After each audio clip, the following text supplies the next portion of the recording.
কেতিয়াবা self healing কৰাৰ পিছত বা কাৰোবাৰ পৰা হিলিং ৰিসিভ কৰাৰ পিছত কিছুমানৰ বহুত টোপনি ভাব আহে বা গোটেই দিনটো শুব বিচাৰে, গোটেই দিনটো বহুত বেছি লেজি ফিল কৰে, তেনেকুৱা বহুতবাৰ হয়।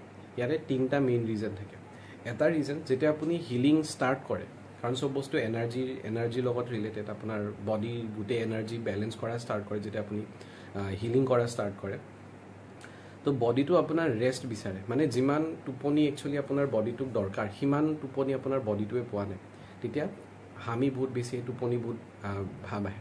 সেকেণ্ডলি, যদি পানী কম খাইছে, বডিত যিমান পানীৰ দৰকাৰ সিমান যদি আপুনি পানী খোৱা নাই, হিলিং কৰাৰ পিছৰ পৰাই সেই পানীৰ ৰিকুৱাৰমেণ্টটো বাঢ়ে।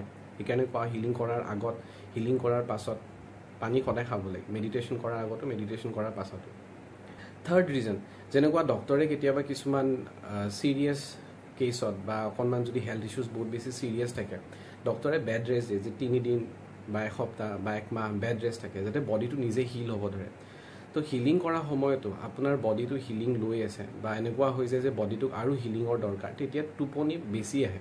বা কেতিয়াবা সেলফ হিলিঙৰ সময়ত, মানে হিলিং কৰি আছে, চক্ৰ হিলিং কৰি আছে, সেইখিনি সময়তে কেতিয়াবা কাৰোবাৰ টোপনি গুচি যায়, আকৌ সাৰ পায়, কিমান সময় গুচি গ'ল তেওঁলোকে গমেই নাপায়।